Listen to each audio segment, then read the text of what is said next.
आ जाओ हम लोग पढ़ लेते हैं जो बचा है, ठीक है। हम लोग यहाँ पे 2 हेडिंग बचा है हम लोगों का, 3 हेडिंग, दाएं हाथ के अंगूठे का नियम, फ्लेमिंग के बाएं हाथ का नियम और एक समान चुंबकीय क्षेत्र में चुंबक पढ़ चुके हैं लाइव क्लास में। थोड़ा सा लाइव में दिक्कत आ रहा था तो हम लोग ऑफलाइन पढ़ लेते हैं, ठीक। हम तुम लोग को बताए हैं दाएं हाथ के अंगूठे के नियम में कि तुम्हारे पास मान लो कोई चालक तार है, ठीक, कोई चालक है, इस चालक को तुम अपने हाथ से पकड़ो। कैसे पकड़ो? इस तरह से पकड़ो कि जो तुम्हारा अंगूठा हो चालक में बहने वाली धारा की दिशा में तुम्हारा अंगूठे की दिशा होना चाहिए, ठीक। और जो तुम्हारी शेष उंगलियां हो इस चालक तार को लपेट ले, मतलब ऐसे लपेट कर पकड़ लो। तो जब इस तरह से होगा, जिस दिशा में विद्युत धारा का प्रवाह होगा उसी दिशा में तुम्हारा जब अंगूठा होगा, तो जो तुम्हारी अंगुलियों के लिपटने का जो दिशा होगा उसी दिशा में इस चालक तार के कारण उत्पन्न चुंबकीय क्षेत्र की दिशा होगा। ये तुम लोग को हम बताए हैं दाएं हाथ के अंगूठे का नियम।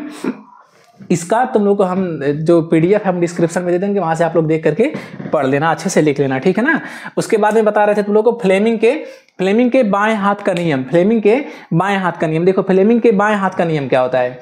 जैसे बाबू देखो, फ्लेमिंग का बाएं हाथ का नियम जो बताता है, तुम अपने हाथ की जो तुम्हारा बायां हाथ है उस बाएं हाथ की तुम 3 उंगलियों को निकाल लो, ठीक। अपने बाएं हाथ की तुम 3 उंगलियों को इस तरह से करो कि तीनों उंगलियां एक दूसरे के परस्पर लंबवत हो, मतलब 90 डिग्री का कोण बनाती रहे, ठीक है ना। तो जो तुम्हारा पहली उंगली होगा, ये पहला उंगली जो है, यदि पहला उंगली चुंबकीय क्षेत्र की दिशा को प्रदर्शित कर रहा है, यदि पहला उंगली चुंबकीय क्षेत्र की दिशा को प्रदर्शित कर रहा है, तुम्हारा दूसरा उंगली जो है ये विद्युत धारा की दिशा को प्रदर्शित कर रहा है, तो जो तुम्हारा अंगूठा होगा ये चालक पर लगने वाली बल की दिशा को प्रदर्शित करेगा, ठीक है ना। यही तुम्हारा ये था फ्लेमिंग के बाएं हाथ का नियम। और फ्लेमिंग के बाएं हाथ का नियम बहुत इंपॉर्टेंट है, ठीक है ना। इसको आप लोग अच्छे से पढ़ लेना। देखो ए वाला जो अंगूठा है, ये जो ए वाली उंगली है इसको हम बोलते हैं पहली उंगली, ठीक है। इसको बोलेंगे पहली उंगली। पहली उंगली किस दिशा को प्रदर्शित करेगा? ए वाला उंगली ये प्रदर्शित करेगा चुंबकीय क्षेत्र की दिशा को। दूसरा उंगली ए वाला जो बीच का उंगली है ये प्रदर्शित करेगा विद्युत धारा को। और जो तुम्हारा अंगूठा रहेगा तब ये किसको प्रदर्शित करेगा? ये प्रदर्शित करेगा चालक पर उत्पन्न बल को, ठीक है ना, उत्पन्न बल को प्रदर्शित करेगा। इस तरह से हो गया फ्लेमिंग के बाएं हाथ का नियम। आप लोग इसको अच्छे से पढ़ लेना। और फ्लेमिंग के बाएं हाथ के नियम के मतलब इसी पर आधारित एक समान चुंबकीय क्षेत्र में चुंबक पर लगने वाला बल है, ठीक है ना।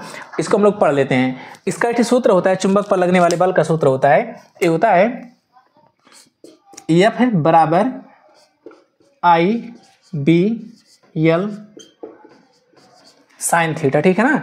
यही वाला है। हम ये लोग इसी सूत्र का डेरिवेशन करेंगे। तो लिखना, माना L लंबाई का कोई चालक तार है, जिसके कारण उत्पन्न चुंबकीय क्षेत्र B तथा उसमें प्रवाहित धारा I है, तब उस पर लगने वाला बल उसमें ऐसे लिखना, उस पर लगने वाला बल, इतना लिखने के बाद लिखना ऐसे पहला करके, उस पर लगने वाला बल F है।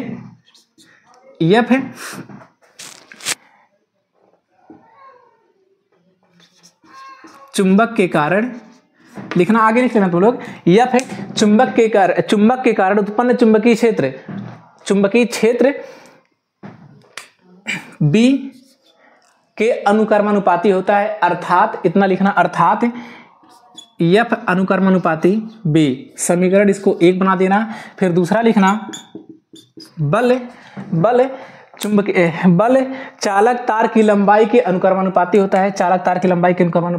अर्थात दोबारा लिखना, अर्थात F अनुकर्मानुपाती L। समीकरण इसको 2 मान लेना। फिर आगे लिखना तीसरा करके, ऐसे तीसरा करके, चालक के कारण उत्पन्न बल चालक में प्रवाहित विद्युत धारा के अनुकर्मानुपाती होता है। अर्थात आगे लिखना F अनुकर्मानुपाती I। अर्थात लिख के लिखना, ठीक है। इसको मान लेना समीकरण 3, ठीक। अब लिखना, नीचे लिखना समीकरण 1, 2 तथा 3 से। इतना लिखने के बाद लिखना F अनुकर्मानुपाती। अब देखो B भी इसके अनुकर्मानुपाती है, L भी इसके अनुकर्मानुपाती है और I भी इसके अनुकर्मानुपाती है। तो हम F को एक बार लिख करके, कि हम इन तीनों का गुणा करके नहीं लिख सकते हैं, ठीक है। तो ये हो जाएगा F अनुकर्मानुपाती I/B/L, ठीक।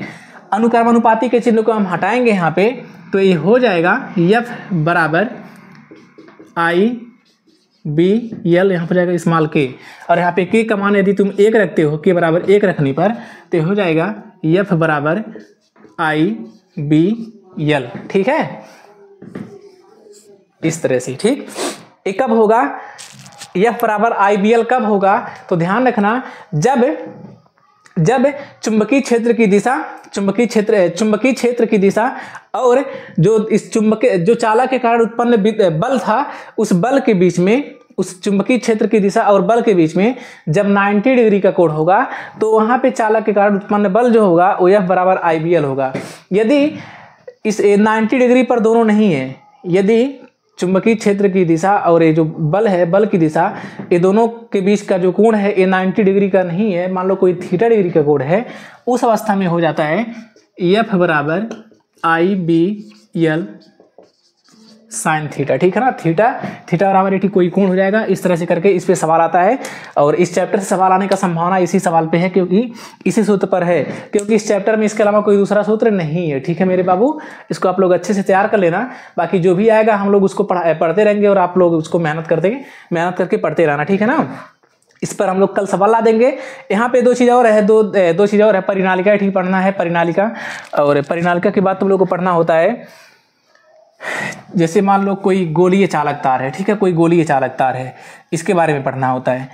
तो ये छोटा छोटा था काफ़ी, तो इसलिए इसको हम नहीं बताए हैं गोलीय चालक तार। बाकी परिनालिका के बारे में थोड़ा सा समझ लो। जैसे मान लो कोई खोखला गत्ता है तुम्हारे पास, या फिर कोई बॉटल है, ठीक है, वो बीच में खोखला है, उसके ऊपर तुम चालक तार ऐसे कोई तार लपेट दिए। जैसे मान लो यही कोई बॉटल है, इस पर हम ऐसे तार लपेट दिए, जैसे तार है इस पर ऐसे हम लपेट दिए, लपेट करके विद्युत धारा प्रवाहित कर दिए, ठीक है। जब विद्युत धारा प्रवाहित करोगे तो इसमें 2 ध्रुव बन जाएगा, ये 2 ध्रुव बन जाएगा, इसमें 2 ध्रुव बनेगा। इस तरह से देखो, ऐसे कोई बेलन है, एक खोखला है, ठीक, कोई खोखला बेलन है, इस पे तुम चालक ऐसे तार लपेट दिए, ठीक है ना, तुम इस पर तार लपेट दिए,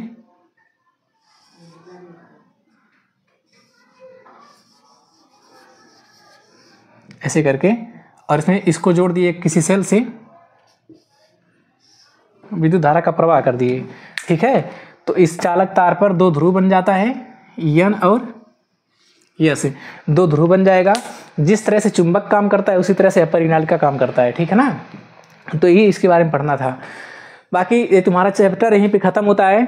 आप लोग थोड़ा सा मेहनत करना, इसमें जो 2-4 सवाल रहेगा छोटा, उस सवाल को हम कल ला देंगे एक छोटे से वीडियो में। और इसके बाद हम आप लोगों को पढ़ाएंगे अभी एक पर्यावरण का चैप्टर है। पर्यावरण का चैप्टर बहुत महत्वपूर्ण है, आप लोग उसको पढ़ लेना, ठीक।